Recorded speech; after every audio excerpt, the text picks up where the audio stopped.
Maka orang sufi, orang hakikat melihat Allah itu tanpa ada sesuatu apapun bersama Allah.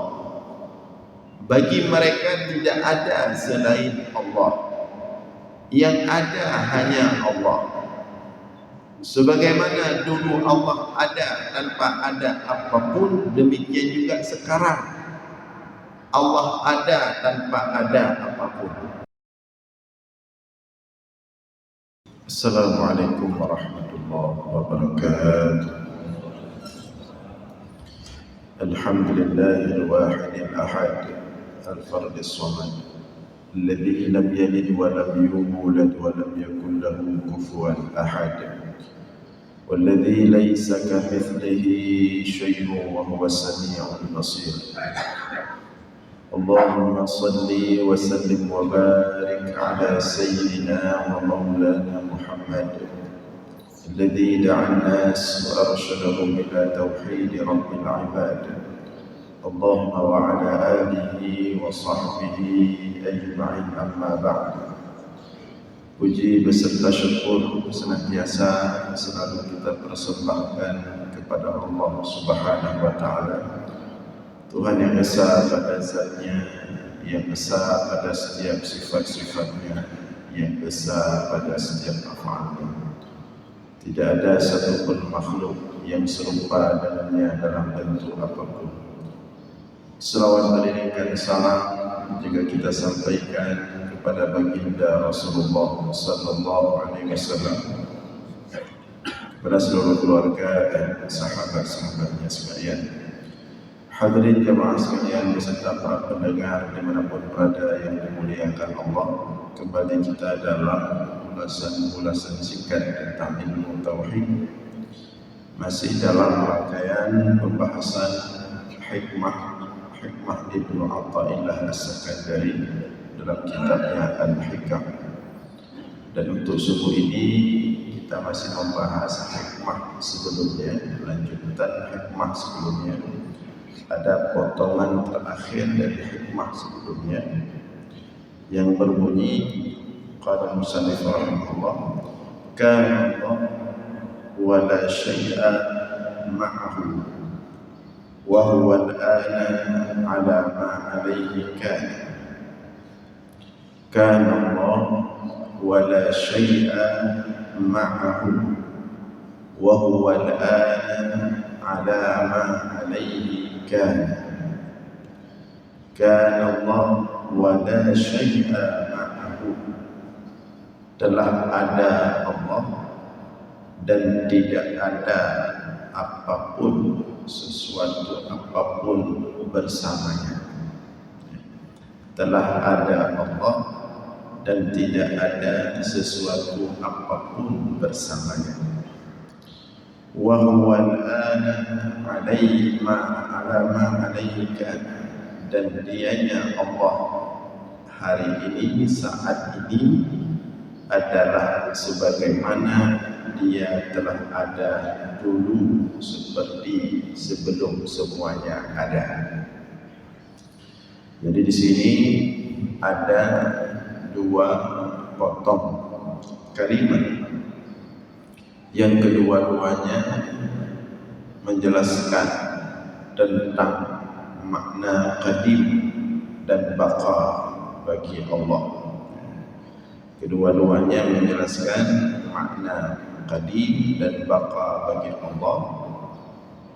Potongan kalimat pertama tentang qadim, kalimat kedua tentang baqa. Kalimat pertama tentang qadim yang bermakna bahwa Allah tidak ada permulaan bagi wujudnya dan dia telah dulu ada sebelum apapun ada.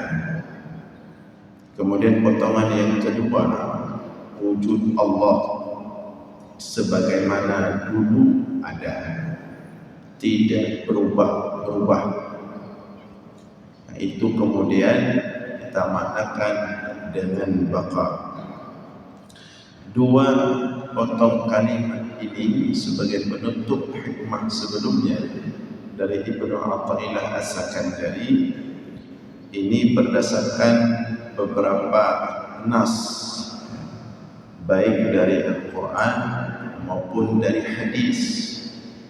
Bahkan kalimat pertama tadi, kanallahu wa la syai'a ma'ahu, Allah telah ada dan tidak ada sesuatu apapun bersamanya. Ini sangat jelas dan terang sekali disebutkan dalam beberapa hadis. Misalnya dalam hadis, suatu hadis Rasulullah bersabda, kana Allah wa lam yakun syai'un ghairuh. Kana Allah wa lam yakun syai'un ghairuh. Hadis dalam Sahih Bukhari. Allah telah ada Allah, ya, telah ada Allah, wa lam yakun syai'un ghairuh, dan tidak adalah sesuatu apapun selain Allah. Jadi Allah itu telah ada sebelum segala sesuatu ada. Allah telah ada di mana ketika itu tidak ada sesuatu apapun selain Allah ada. Ya. Kemudian dalam riwayat yang lain juga masih dalam Sahih Bukhari, Rasulullah juga pernah mengatakan, kana Allahu tabaraka wa ta'ala qabla kulli syai'in.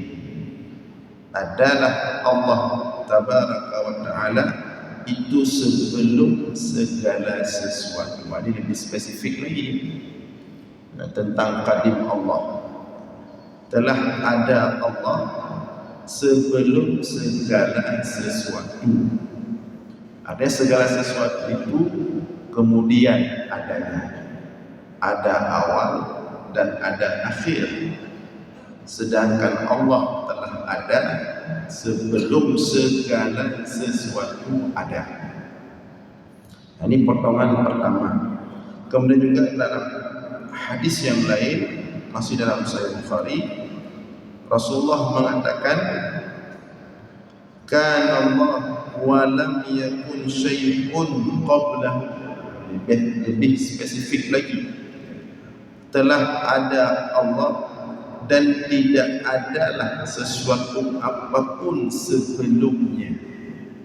Artinya tidak ada yang mendahului Allah.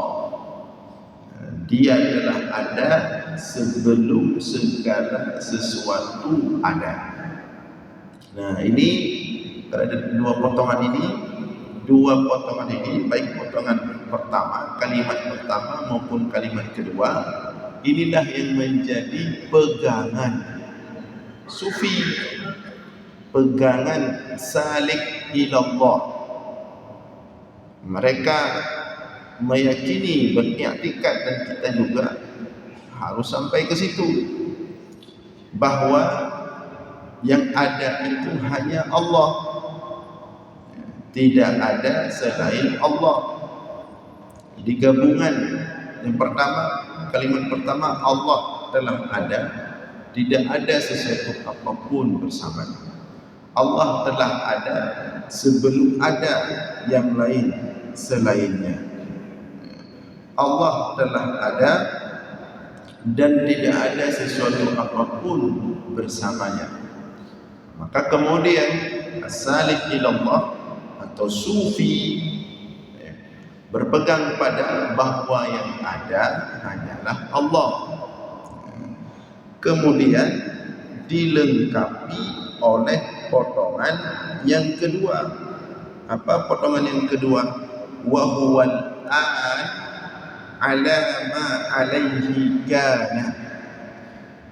Dan dianya Allah saat ini wujudnya itu seperti wujudnya itu sebagaimana dulu ada. Apa makna sebagaimana dulu ada? Di mana ketika tidak ada satupun selainnya, tidak ada makhluk.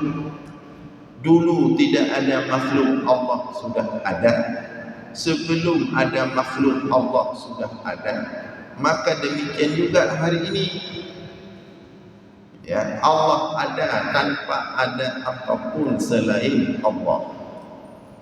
Maka orang sufi, orang hakikat, melihat Allah itu tanpa ada sesuatu apapun bersama Allah.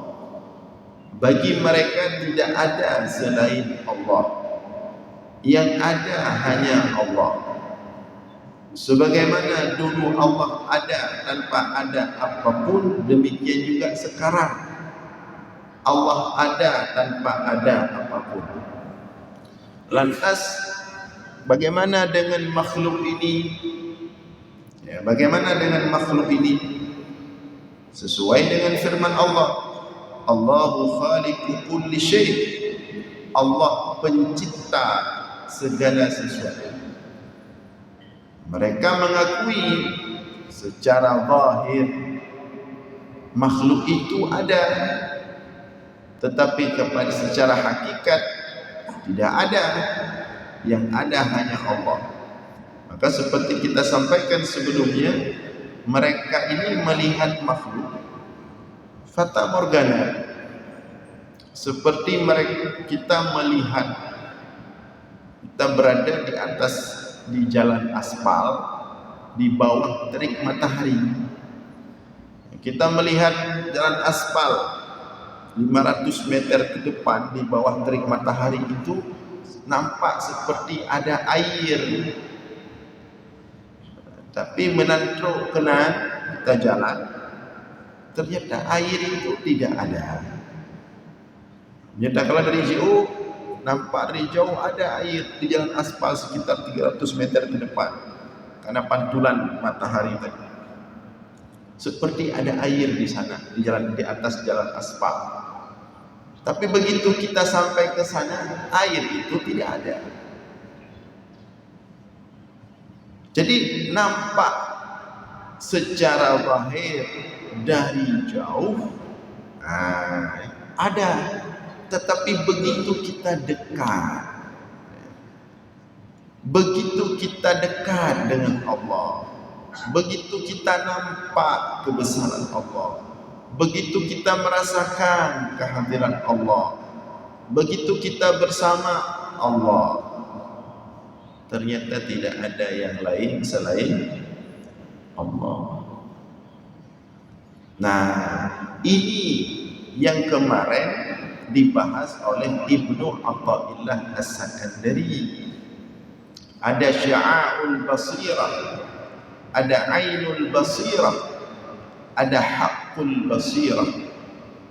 Sya'a'ul basirah, orang melihat Allah dengan percikan basirah. Ya. Ketika orang melihat Allah dengan percikan basirah, makhluk itu masih nampak. Bersama Allah ada makhluk nampak. Ketika orang melihat Allah dengan basirah itu sendiri, maka Allah, makhluk tidak nampak, hanya ada Allah. Tapi dia merasakan bahwa bersama Allah itu ada makhluk, walaupun tidak nampak. Jadi masih dia merasakan makhluk ini dari tidak ada, kemudian diadakan, kemudian tidak ada. Itu kalau pandangan basirah.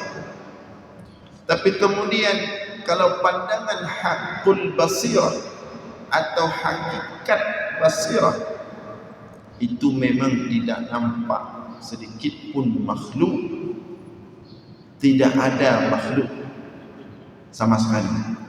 Seperti kita contohkan kemarin Abu Ibrahim Waila, contohnya almarhum Abu Ibrahim Waila, seorang wali Allah yang ada di tanah Aceh dulu. Di suatu ketika beliau duduk-duduk di pasar, ya. Kemudian ada yang menanyakan kepada beliau, apa yang engkau lihat? Bunekalan Abu, Apa yang engkau lihat?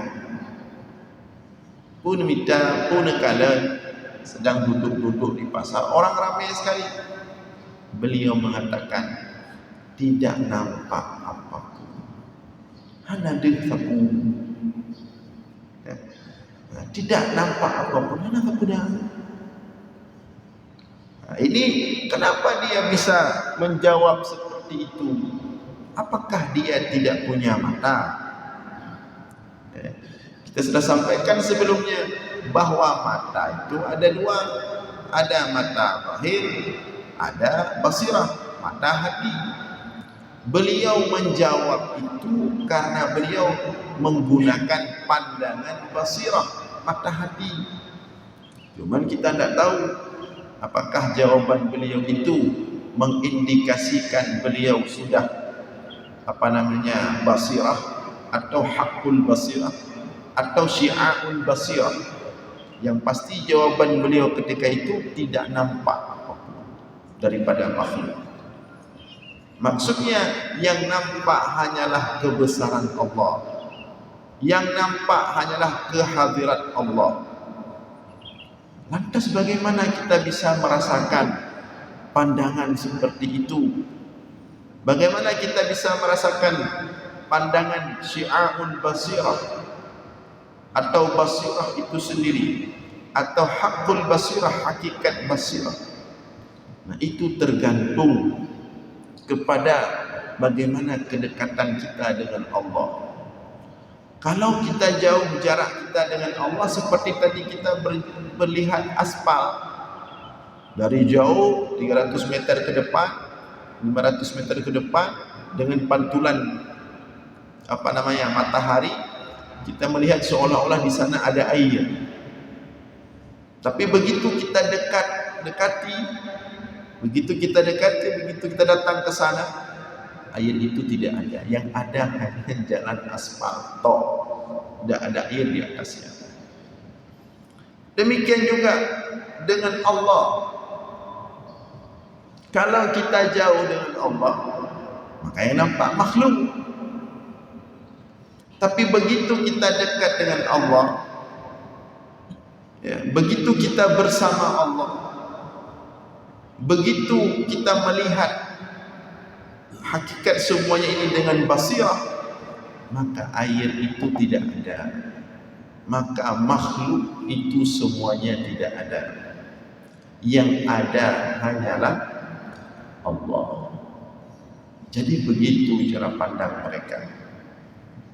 Tapi perlu diingat, ketika Ibnu Athaillah menyampaikan rentetan susunannya itu harus diikuti.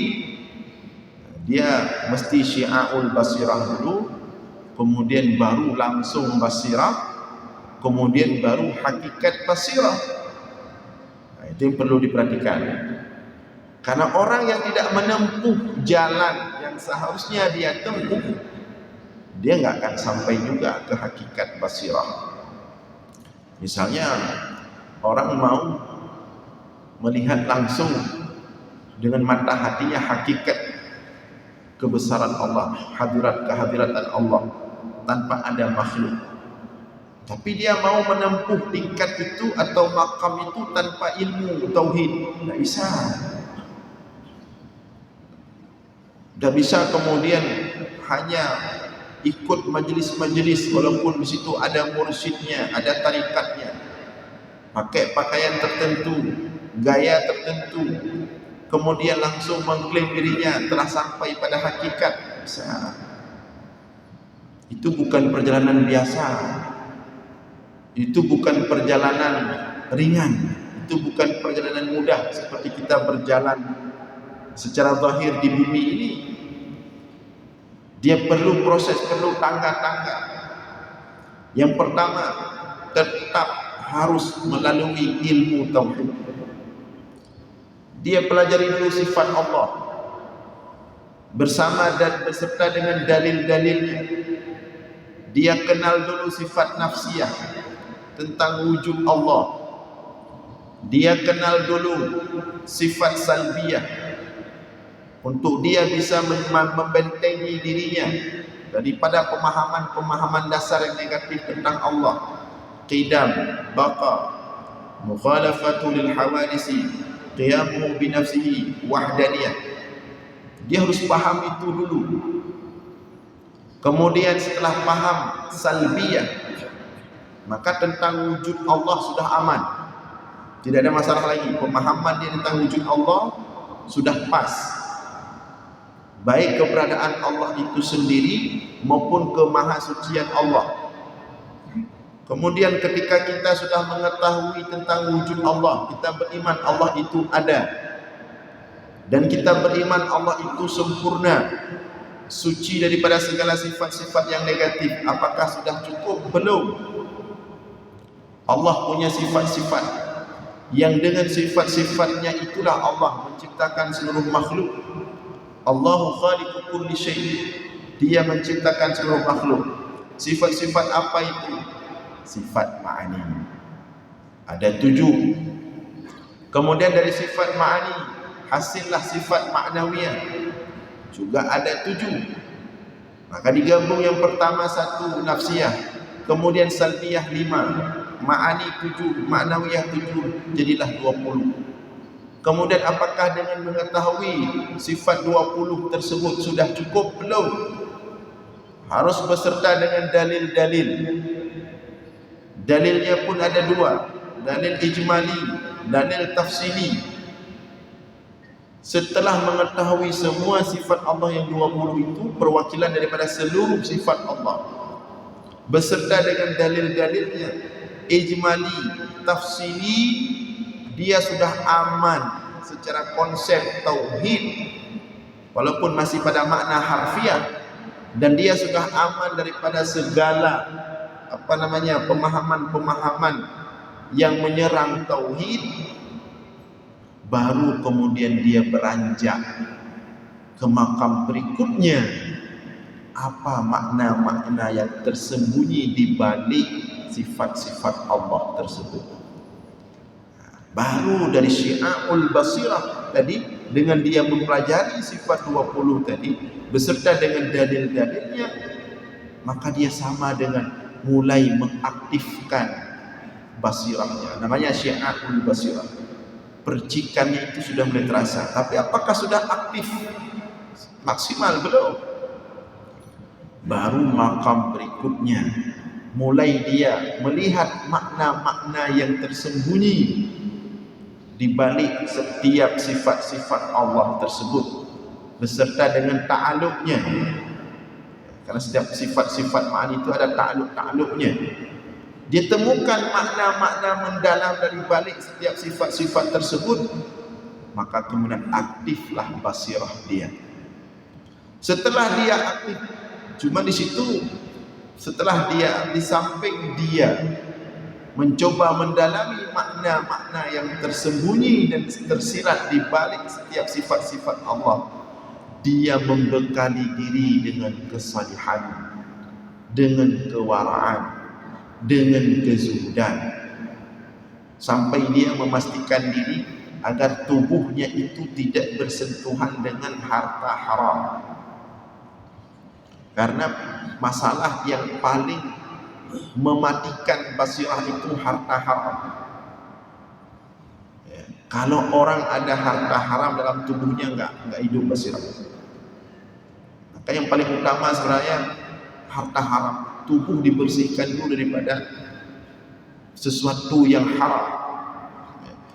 Nah, setelah seperti itu, kemudian dia terus membersihkan dirinya, meningkatkan kewaraannya, kezuhudannya, maka ketika itu mulailah basirah dia menyala-nyala. Nah, ketika itu nilai makhluk mulai berkurang. Nilai makhluk di matanya mulai terasa tidak ada apa-apanya. Seperti kata Rabi'ah al-Adawiyah, "Idza wajadtul widda fa fawqa turabi turab." Apabila cinta Allah telah kudapatkan, maka semua yang ada di atas tanah, semua yang ada di atas bumi adalah tanah semuanya. Tidak ada apa-apa, tidak ada arti apa-apa. Tapi dia masih mengakui adanya eksistensi makhluk, cuma dia enggak menganggap ada nilainya. Yang ada hanya Allah. Nah, proses penggabungan ilmu tadi dengan kezuhudan yang terus meningkat, yang terus dalam, penggabungan ilmu dengan tazkiyatun nufus yang berkelanjutan, kalau terus ditingkatkan, maka baru sampai kepada hakul basirah, hakikat basirah. Bukan makhluk tidak ada nilai, memang makhluk itu tidak ada sama sekali. Tidak ada sama sekali. Nah, jadi itu jenjangnya. Nah, menyodok orang tiba-tiba semangat ikut tarikat karena galak meratib ilmu tauhid ada gebut sifat 20 ada moho, belum berbicara dalilnya, belum berbicara ta'aluk-ta'aluknya, kemudian tiba-tiba mengatakan diri ahli hakikat, kemudian mengatakan orang belajar tauhid, kalian ini tidak paham, kalian masih dasar-dasar. Banyak nama hoji pegah nanya, kalian tidak paham, kalian masih berbicara kalimat-kalimat, kami sudah sampai kepada hakikat.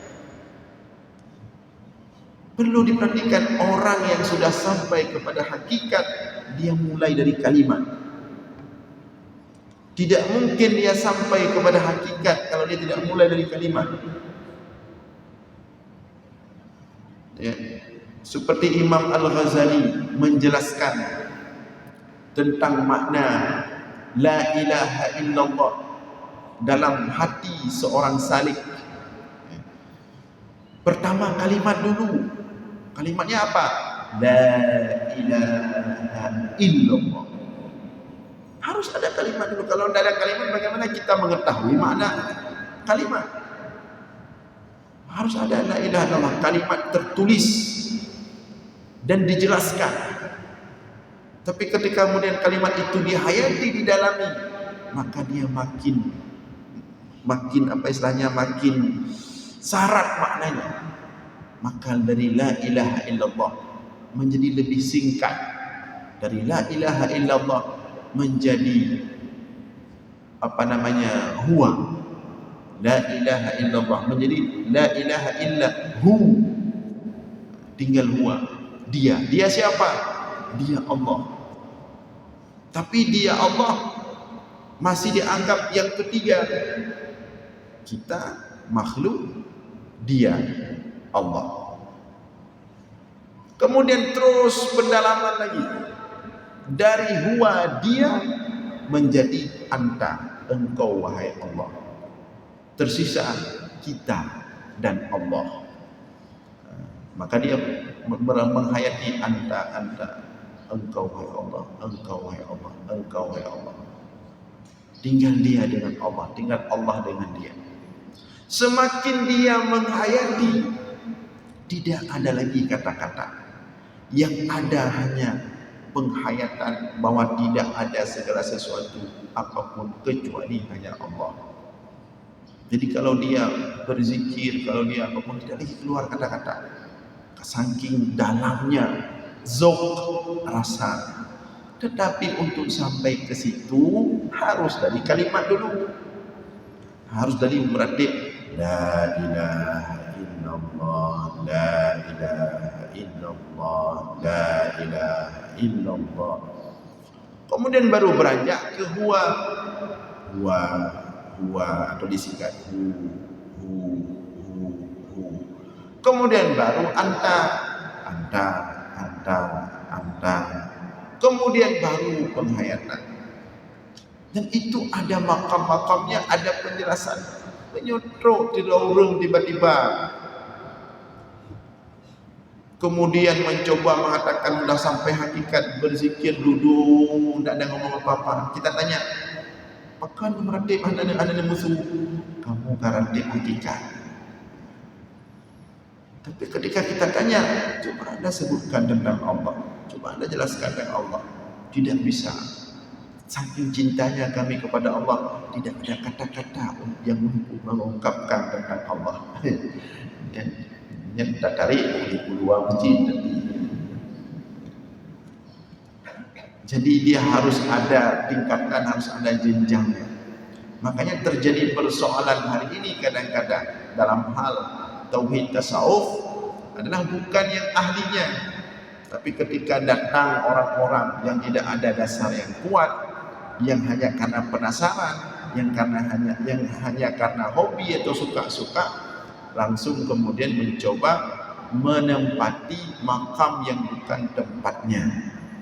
Dia ada level-levelnya, ada tingkatan-tingkatannya. Nah, hadirin sekalian yang dimuliakan oleh Allah, inilah kira-kira makna daripada sisa potongan hikmah Ibnu Athaillah sebelumnya.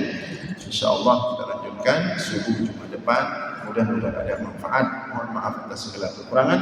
Aqulu qawli hadza wa astaghfirullah li wa lakum. Wassalamualaikum warahmatullahi wabarakatuh.